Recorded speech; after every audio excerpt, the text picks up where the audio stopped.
Bonjour. Alors aujourd'hui, on va faire un baume pour traiter le psoriasis. Donc le psoriasis, c'est une maladie inflammatoire de la peau qui touche principalement les coudes, les genoux et le cuir chevelu. Ça gratte énormément, c'est une desquamation, hein.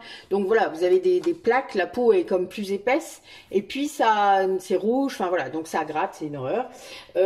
Alors les huiles essentielles peuvent soulager les douleurs et l'inflammation de cette attaque en quelque sorte, puisque c'est votre système immunitaire qui se dérègle, et elles aident aussi à régénérer et cicatriser la peau. Donc là, le baume qu'on va faire n'est pas, enfin, vous pouvez pas le donner aux enfants de moins de 6 ans, aux femmes allaitantes et enceintes, et on va éviter pour les personnes asthmatiques et épileptiques. Si certains parmi vous ont ces symptômes, enfin, sont asthmatiques, etc., et voudraient en avoir, vous me revenez vers moi et je vous donnerai de nouvelles concentrations. Parce que voilà, il faut s'adapter. Là, je fais des choses générales, je vous l'ai déjà dit. Si vous vous êtes dans la mauvaise case en quelque sorte, puisque c'est vraiment ça, vous revenez vers moi et je vous dirai. D'accord? Donc, pour ce baume, on va utiliser plusieurs choses. Plusieurs huiles, Plusieurs huiles végétales, pardon. Donc, moi, j'utilise le macérat de laurier noble, hein, de laurier sauce, donc que je fabrique puisqu'on me donne beaucoup de laurier. J'utilise beaucoup de laurier, donc voilà. Cette huile, alors je le fais sur amande douce, donc l'amande douce, c'est très régénérant, etc. Et le macérat de laurier, ça aide dans les douleurs inflammatoires, donc tout à fait adapté. Ensuite, j'utilise de l'huile de nigel. L'huile de nigel, ça a une action sur les douleurs articulaires, musculaires, et sur les inflammations de la peau, donc c'est un cicatrisant très intéressant. On l'utilise aussi pour les problèmes de peau, de boutons, etc. Hein, moi j'en mets dans le gel SOS boutons parfois. Ensuite, on va utiliser de l'huile d'olive. Bon là j'ai un gros pot, j'avais trouvé ça comme contenant, je trouvais ça intéressant. L'huile d'olive, elle est régénérante, adoucissante et cicatrisante, donc évidemment elle est tout à fait adaptée. Ensuite, je vais utiliser du beurre de karité qui est, vous le savez, régénérant et nourrissant, apaisant, cicatrisant. Enfin voilà, il y a plein, enfin tout combiné, vous vous doutez que c'est super. Et je vais utiliser plusieurs huiles essentielles. Donc 15 gouttes en fait, puisque je vais aussi faire 5 ml, donc ce qui fait 15%, mais réparti sur les 4 huiles essentielles dont je vais vous parler. Donc on va utiliser le géranium rosa. Le géranium rosa, c'est une huile essentielle qui est un régénérant cutané, qui est bon aussi, qui est très inflammatoire. Donc c'est très bon pour le psoriasis. La lavande vraie, voilà. Vous pourriez aussi utiliser de la lavande aspic, mais là je préfère de la lavande vraie. Elle est spécifique pour les problèmes de peau et c'est un régénérant cutané, un antalgique également. Donc c'est bien, c'est un antidouleur. Le titri, vous connaissez maintenant, c'est un antiviral, un antibactérien. Ça stimule l'action du système immunitaire, ce qui est très bien puisque le psoriasis, c'est pas cool par rapport à ça puisque c'est une attaque, c'est votre système immunitaire qui part un peu en vrille. On utilise aussi, alors ça c'est une huile essentielle qui est très rare, moi je l'utilise beaucoup parce que j'ai différentes synergies où je le mets dedans puisque j'ai des synergies spirituelles on va dire. C'est le nard de l'Himalaya. Bon, n'allez pas l'acheter exprès. Si vous mettez que... Vous pouvez mettre aussi de la camomille matricaire, pas de la camomille romaine, mais on peut aussi. La camomille matricaire est une anti-inflammatoire, donc c'est très bon. Et une cicatrisante puissante d'ailleurs. Mais le nard, bon là je vais en mettre puisque j'en ai, c'est un régénérant cutané. Il tonifie les parois veineuses et un anti-inflammatoire et antibactérien. Donc évidemment, là j'en ai, je vais l'utiliser. Si vous n'en avez pas, n'en achetez pas exprès. Si vous avez de la camomille romaine, ça peut être aussi, vu que c'est un très grand régulateur du système nerveux et que le psoriasis est parfois déclenché par ça, évidemment, ça peut aider justement, ça a une action aussi inflammatoire, donc anti-inflammatoire. Donc voilà, mais c'est vrai que pour ce baume, il vaut mieux de la camomille matricaire si vous en avez. Moi, j'en avais pas, c'est pour ça aussi que j'ai mis le nard. Donc vous voyez, je m'adapte aussi par rapport aux recettes que j'ai. Est-ce que j'ai la bonne huile essentielle? Si je l'ai pas, par quoi je peux la remplacer? Voilà, c'est comme ça que je fonctionne. Et je fais ça aussi par rapport justement aux restrictions, hein, les contre-indications pour les personnes. Alors, on va attaquer. On va éloigner un petit peu les baumes que je viens de faire, hein, parce qu'il y en a plusieurs. Alors, mon eau est bonne. Donc, on va commencer par le solide. Donc, la cire en premier. On va mettre 15 millilitres, 15 grammes de cire d'abeille. Vous pouvez mettre de la soja. Hein. C'est juste que la soja, avec le temps qui arrive là, avec l'été, elle va fondre plus facilement, alors que la cire d'abeille va rester vraiment solide, ce qui vous éviterait de le mettre au frigo.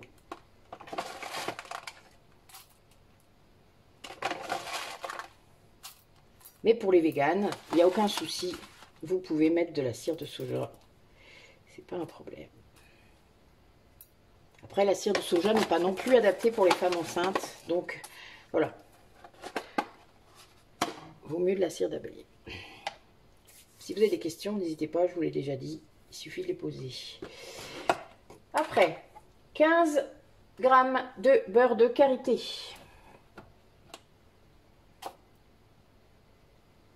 Voilà.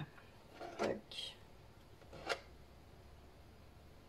Comme vous le savez, mes mains sont toujours désinfectées, ce qui fait que je peux me permettre de faire ce que je viens de faire. Sinon, on ne fait pas.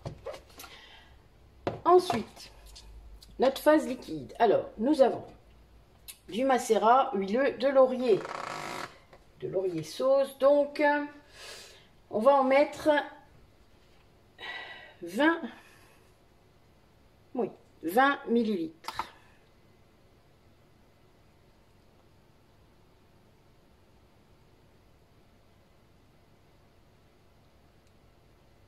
Voilà.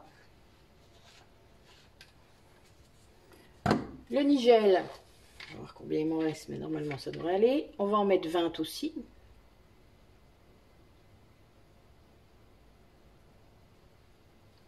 Il reste un petit peu.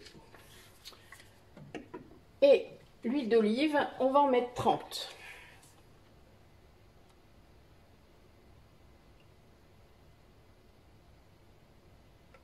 Voilà. Donc là, on va faire fondre et puis on se retrouve après. Voilà, c'est fondu. Donc, on va mettre quelques gouttes de vitamine C. Donc, de vitamine C. Oh, décidément, aujourd'hui, je suis fatiguée. De vitamine E, pardon, pour éviter le rancissement de l'huile. Hein. Donc, on va en mettre 5. 1, 2, 3, 4, 5. Merde, la pipette est tombée dedans. Oups. C'est pas grave. Ce sera la surprise quand il sera vide. Voilà. Et on va mettre, donc il faut répartir 15 gouttes sur 4 huiles essentielles. Donc on va commencer par faire 4 de lavande vraie.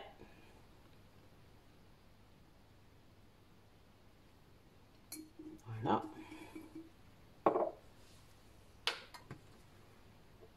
4 de géranium rosa.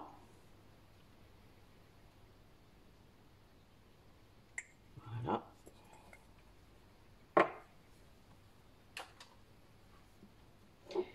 4 de titri.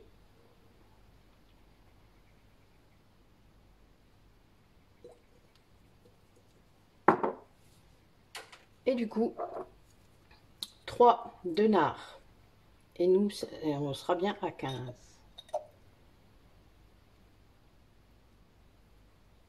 Voilà.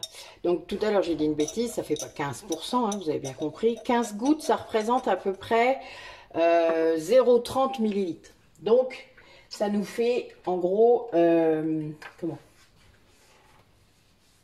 donc, divisé par 3, ça nous fait 10%. D'accord? Donc 10% dans le produit final.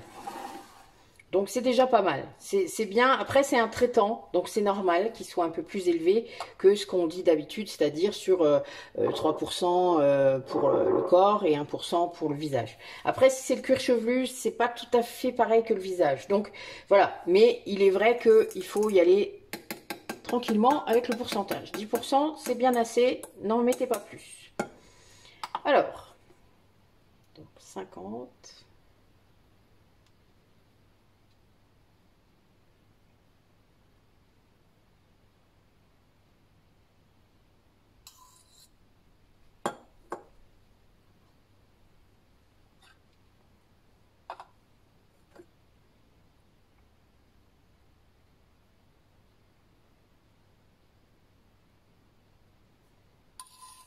Alors pour ces contenants-là, c'est un petit peu plus compliqué.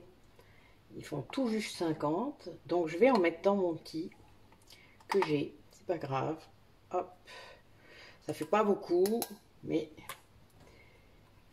moi j'aurais bien l'occasion de l'utiliser ou de le donner à quelqu'un qui en a vraiment besoin pour le tester avant d'en avoir. Voilà, faut tester. Moi je dis que pour les personnes que je vois, évidemment, c'est plus facile que vous qui regardez les vidéos.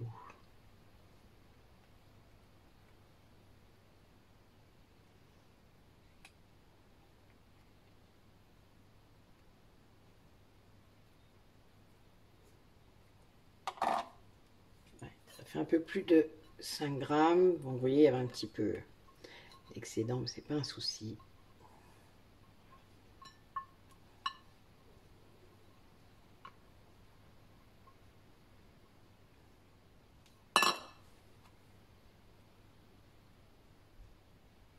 Voilà.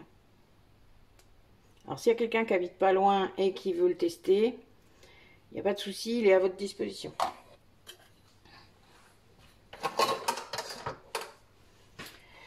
Voilà, voilà. On va laisser prendre et puis je vous reprends après. Alors, notre baume pour le psoriasis, qui est pris, qui est pas mal, hein, vous voyez, ça fait un beau petit pot. Donc, valable jusqu'à la fin de l'année, hein, jusqu'à décembre. Et puis, il n'y a plus qu'à. Voilà, on n'oublie pas de faire ses étiquettes. Si vous voulez mettre les ingrédients dessus pour vous en rappeler, évidemment, vous pouvez le faire. Hein. Moi, je ne le fais pas parce que je les connais, mais quand je le vends à quelqu'un, par exemple, je le fais. Hein, je rajoute une étiquette là. Et puis, je mets toujours une petite recommandation avec comment on l'utilise, etc. D'accord? Voilà. Merci d'avoir regardé la vidéo. Et puis, à bientôt.